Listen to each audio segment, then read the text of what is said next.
News 18 India. कहना चाहता हूं देश की जनता को इस बार चाहे दिल्ली हो, यूपी हो, जितने भी देश हैं, जिले हैं, सब लोग अपने अपने लोकसभा सांसद को देख करके वोट करिएगा। क्योंकि मैं ऐसे लोकसभा क्षेत्र से आता हूं कि वहां 10 साल से क्या 15 साल से उस जगह की जनता, जब हम घर जाते हैं तो 2 घंटे लगते हैं 1 किलोमीटर 2 किलोमीटर जाने में। 10 साल से धक्के खा रहे हैं नानकसर गुरुद्वारा से लेकर सोनिया विहार जाने तक के लिए। इतना जाम लगता है, इतना जाम लगता है। और 2-2 बार वादा किया हमारे सांसद महोदय श्री मनोज तिवारी जी ने, आज तक काम नहीं कराया है। मैं ये बताना चाहता हूं कि मैं जिस मोहल्ले में रहता हूं उस घर के सामने नाली बहती है साहब, और छोटे छोटे बच्चे डेंगू और मलेरिया के शिकार हो जाते हैं। मैं सब जनता से कहना चाहता हूं कि अपने क्षेत्र के मोदी जी के नाम पर हमने 10 साल वोट किया है, लेकिन अब हमें अपने संसदीय क्षेत्र के विकास के नाम पर वोट करना है। क्या बात है भाई, वाह।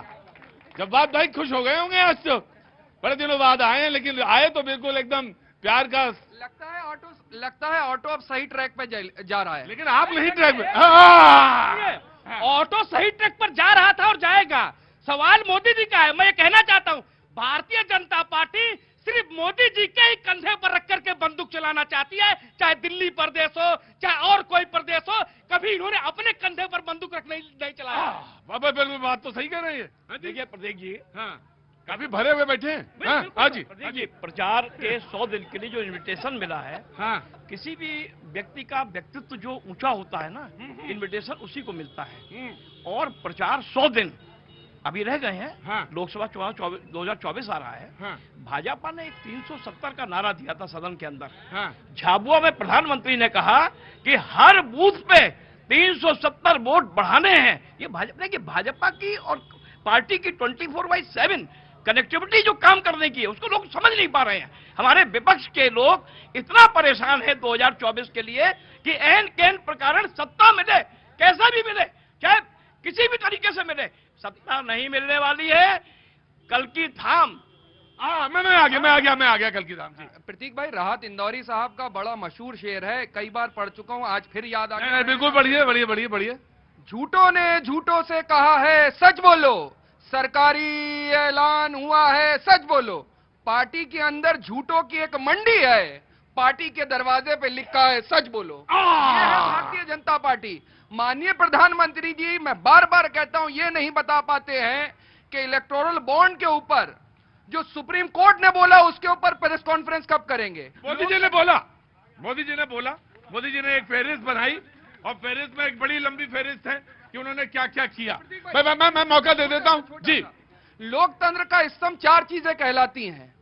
आप बताइए, माननीय प्रधानमंत्री जी ने इन 10 सालों के अंदर कितनी ओपन प्रेस कॉन्फ्रेंस करी, कितने पत्रकारों के ओपन प्रेस कॉन्फ्रेंस में आकर के सवालों के जवाब दिए, जनता के जवाब दिए।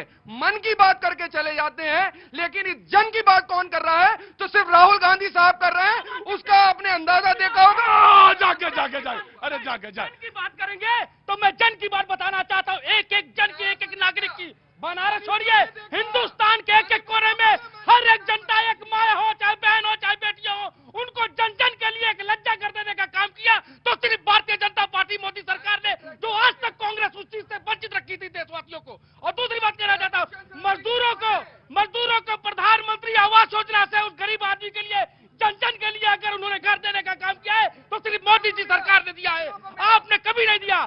एक परिवार के बारे में सोचते सोचते कांग्रेस पार्टी इतना विचित्र हो चुकी है कि अब ऐसे, मैं कांग्रेस को कहना चाहता हूं, अपनी विचारधारा में परिवर्तन लाइए, नहीं वो दिन दूर नहीं है कि कांग्रेस दूर दूर तक नजर नहीं। ये ऑटो वाले भैया जो हैं, इनकी डबल इंजन है। ये पहले कुछ भी बोल सकते हैं, उसके बाद भी कुछ बोल सकते हो। ये प्रतिभा के धनी आदमी हैं, ये मत तो सोचिएगा।